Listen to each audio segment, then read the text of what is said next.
Welcome to this series of final term preparation. ये final term की preparation series की video है। Complete series इस चैनल के ऊपर अपलोड की जा रही है और आज की वीडियो के अंदर आपको MGT 601 की फाइनल टर्म की प्रिपरेशन के लिए लेक्चर नंबर 36 से लेकर 40 तक करवाया जा रहा है। फाइनल टर्म के हिसाब से आपको मेन पॉइंट्स करवाए जा रहे हैं। तो शुरू करते हैं आज के इस ट्यूटोरियल को। इसमें सबसे पहले ये कि मेजर्स टू इम्प्लीमेंट। मेजर्स जो कि इम्प्लीमेंट करने के लिए प्रोग्राम ऑफ एक्शन उसमें शामिल होता है। ऑर्गेनाइजेशन जो है इंटरनेशनल मीटिंग की फील्ड ऑफ अप्रोप्राइड इंडस्ट्रियल टेक्नोलॉजी के अंदर, और उसके अलावा जो इस्टेब्लिशमेंट होती है कंसल्टेटिव ग्रुप की अप्रोप्राइड इंडस्ट्रियल टेक्नोलॉजी के ऊपर, और इसके अलावा मॉनिटरिंग और एनालिसिस जो होती है और फॉलो अप होना अप्रोप्राइड चॉइस ऑफ टेक्नोलॉजी के लिए प्रीसपोज करते हुए जो एग्जिस्टेंस है अल्टरनेटिव टेक्नोलॉजी की प्रोटेक्शन के लिए और नॉलेज के लिए, और जो इन्फॉर्मेशन है उनके बारे में है। अवेलेबल इन्फॉर्मेशन की बात करें, जो अवेलेबल इन्फॉर्मेशन होती है टेक्नोलॉजी की, उसको एनालाइज किया जा सकता है सिस्टमेटिक आइडेंटिफिकेशन के ज़रिए टेक्नोलॉजीज़ की, जिसमें शामिल है कि ट्रेडिशनल वन जो कि अवेलेबल है डेवलपिंग कंट्रीज़ में भी। Methods of integrating science and technology in economic and social development, यानी कि जो इंटीग्रेट करना साइंस और टेक्नोलॉजी को इकोनॉमिक और सोशल डेवलपमेंट के अंदर। जो रैपिड और फ्रूटफुल एप्लीकेशन इंडस्ट्रियल टेक्नोलॉजी की इंडस्ट्रियल डेवलपमेंट के अंदर उसको अचीव किया जा सकता है सिर्फ तभी जब अटैम्प्ट की जाए प्रमोट करने के लिए अप्रोप्राइड इंडस्ट्रियल टेक्नोलॉजी, जो कि पार्ट है मेन स्ट्रीम इंडस्ट्रियल डेवलपमेंट का, और उससे जो है वो सारी बातें अपार्ट नहीं है वो। और industrial and technological information bank की हम बात करें अब, क्योंकि इसके डिज़ाइन के अंदर और ऑपरेशन जो है इंडस्ट्रियल और इंफॉर्मेशन टेक्नोलॉजिकल बैंक के रिलाई करते हैं हैविली जो है इसके इफेक्टिव लिंक के ऊपर सप्लायर के साथ, और जो यूज़र होते हैं इंफॉर्मेशन टेक्नोलॉजिकल इंफॉर्मेशन के, तो इसके ऑपरेशन जो होते हैं कुड वेल मार्क कर सकते हैं। जो बिगिनिंग होती है न्यू फेज़ जो है इंटरनेशनल कोऑपरेशन का एक्सचेंज के अंदर टेक्नोलॉजिकल इंफॉर्मेशन के। Now the role of ICT। ICT का मतलब होता है इंफॉर्मेशन एंड कम्युनिकेशन टेक्नोलॉजी। तो ये प्ले करता है वाइटल रोल स्मॉल और मीडियम इंटरप्राइजेस के अंदर। और जो स्मॉल और मीडियम साइज सेक्टर होते हैं वो वेरी होता है, सारी बातें ऐसा नहीं होता कि बिल्कुल एक ही साइज़ का है। और प्ले करता है प्रीडोमिनेंट रोल इकोनॉमीज़ के अंदर, डेवलपिंग कंट्रीज़ के अंदर ज़्यादातर। और अगेन ये जो है पॉसिबल है नोशनली तौर पे कि ग्रुप किया जाए मैन्युफैक्चरिंग SMEs जो है 3 ब्रॉड कैटेगरीज़ के अंदर, जो कि है कॉटन या आर्टिजन यूनिट्स। इसके अलावा स्मॉल स्केल यूनिट होते हैं। कॉटेज जो होते हैं वो लेस देन 10 एम्प्लॉयज़ के होते हैं, जबकि स्मॉल स्केल 250 एम्प्लॉयज़ और उससे ज़्यादा के जो होंगे 50 से लेकर 200 मीडियम साइज इंडस्ट्री में आ जाएंगे। पब्लिक पॉलिसी अप्रोचेस जो SME सेक्टर के हवाले से वो ये कि स्मॉल और जो मीडियम साइज़ इंटरप्राइजेस है वो प्रीडोमिनेंट रोल प्ले करते हैं इकोनॉमीज़ के अंदर, ज़्यादातर जो डेवलपिंग कंट्रीज़ हैं जिस तरह हमारा कंट्री भी है।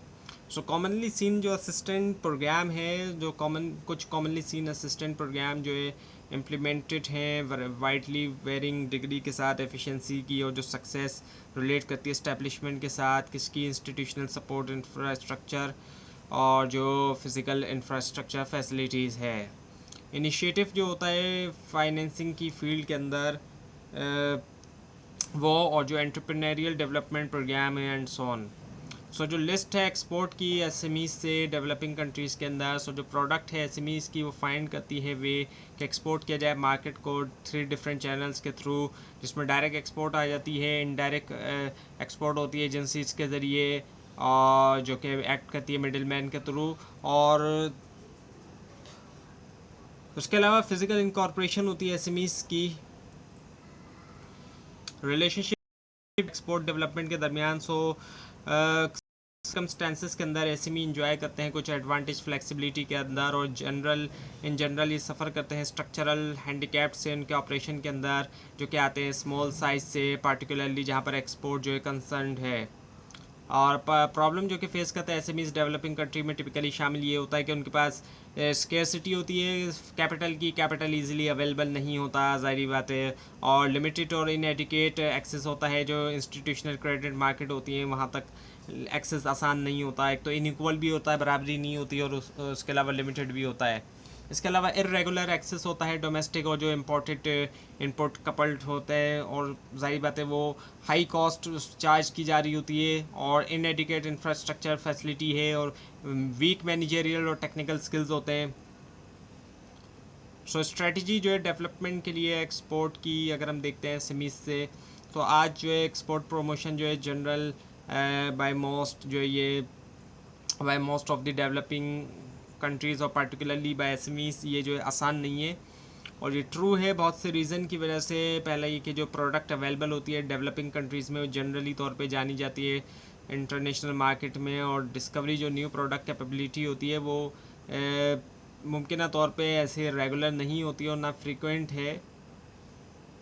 सेकंड ये कि इंटरनेशनल मार्केटिंग टेक्निक जो है वो डिसमिनेट है ज़्यादातर डेवलपिंग कंट्रीज़ में, तो कि वो इक्वली तौर पे वेल नोन नहीं है।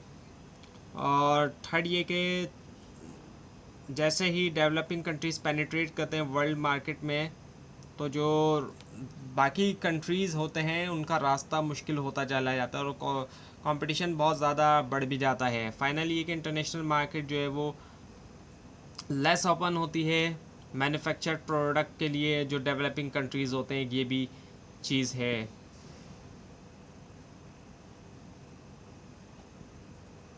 उसके बाद ये कि इन्वॉल्विंग एसएमई डेवलपमेंट एजेंसीज, तो जो ट्रेड ऑर्गेनाइजेशन और एक्सपोर्ट सर्विस एजेंसीज होती हैं डेवलपिंग कंट्रीज़ के अंदर, ये इंटरफेस करती हैं ओनली सिर्फ तभी एक्सपोर्टिंग एसएमईज़ के साथ हो कि मेजॉरिटी जो होती है एसएमईज़ की यूजुअली लिंक करती हैं नेशनल लेवल के साथ एसएमई डेवलपमेंट एजेंसीज़ के साथ, वो जो इंस्टीट्यूशन है।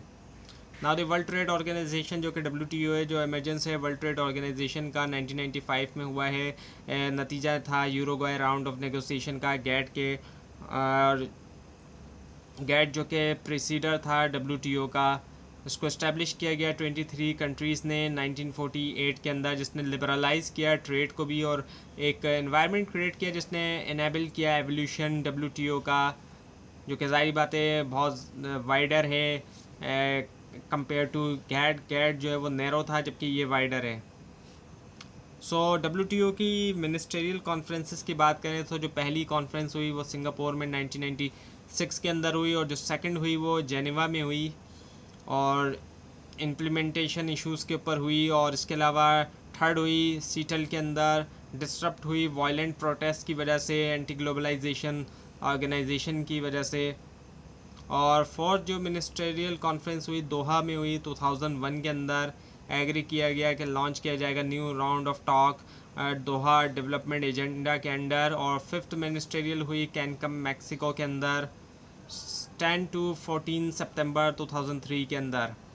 और सिक्स हुई हांगकांग चाइना के अंदर 13 to 18 December 2005। Now the Doha development agenda की अगर हम बात करते हैं तो जो दोहा राउंड है नेगोशिएशन का, इसमें शामिल है क्रिटिकल इश्यूज़ जैसे कि प्रोडक्शन सब्सिडीज़ जो एग्रीकल्चर को दी जाती है, और इसके अलावा ट्रिप या फिर जोग्राफिकल इंडिकेशन, और जो एक्सेस है जेनरिक मेडिसिन तक in case of public health crisis. इसके अलावा जो रिक्वेस्ट या ऑफ़र है सर्विसेज सेक्टर के लिए, और जो एंटी डंपिंग एग्रीमेंट होते हैं, रिवीजन है, डिस्प्यूट सेटलमेंट है, नेगोशिएशन है, और जो मार्केट एक्सेस है नॉन एग्रीकल्चर प्रोडक्ट का। पाकिस्तान और WTO को अगर हम देखते हैं तो पाकिस्तान जो कि फाउंडिंग मेंबर में से है गैट के, जो WTO से पहले था, और एक्सेप्ट किया गया यूरोग्वे राउंड एग्रीमेंट को, और वो प्रोसेस में उनको इम्प्लीमेंट करने के अंदर वो मॉडिफाई कर रहा है उसके जो डोमेस्टिक लीगल और एडमिनिस्ट्रेटिव रूल है, ताकि उनको बनाया जाए कंसिस्टेंट WTO के रूल के साथ भी। सो जो general agreement on trade in service है, अब ये गैट्स है, गैट्स, ये गैट नहीं, ये गैट्स है। तो पाकिस्तान ने पार्टिसिपेट किया है गैट्स की नेगोशिएशन के अंदर, लेकिन नहीं कर सका। एक्सटेंसिव कमिटमेंट भी पाकिस्तान ने साइन किया सेकंड प्रोटोकॉल जो है गैट्स का, और एंड परटेन डेट जो कि परटेन करता है फाइनेंशियल सर्विसेज को, जो कि अप्लाई किया जाता है इंश्योरेंस को, बैंकिंग को और दूसरे फाइनेंशियल सर्विसेज को। अब सेक्टर स्पेसिफिक कमिटमेंट के हवाले से देखें तो सेक्टर स्पेसिफिक कमिटमेंट कवर करती है 47 एक्टिविटीज़ जो है बिज़नेस के अंदर, कम्युनिकेशंस, कंस्ट्रक्शन या इंजीनियरिंग, इसके अलावा हेल्थ, फाइनेंशियल एंड टूरिज़म और travel services. Horizontal commitment of Pakistan की हम बात करते हैं तो हॉरिजॉन्टल कमिटमेंट ऑफ पाकिस्तान जो कि ये कि कमिटमेंट जो कि अप्लाई की जाती है तमाम सेक्टर्स को रिलेट करती है कमर्शियल प्रेजेंस के साथ, या फिर जो प्रेजेंस है नेचुरल पर्सन की। तो ये थी आज की वीडियो। आपको इस बारे में कोई क्वेश्चन है, खास तौर पर इसमें कोई मिस्टेक दिखाई दे, ज़रूर हाईलाइट कीजिए। और इस पूरी सीरीज़ को देखने के लिए और फाइनल टर्म एग्जाम्स की प्रिपरेशन के लिए इस चैनल को सब्सक्राइब कीजिए, बेल आइकन के ऊपर क्लिक कीजिए। Thanks for watching this video and best of luck for your exams.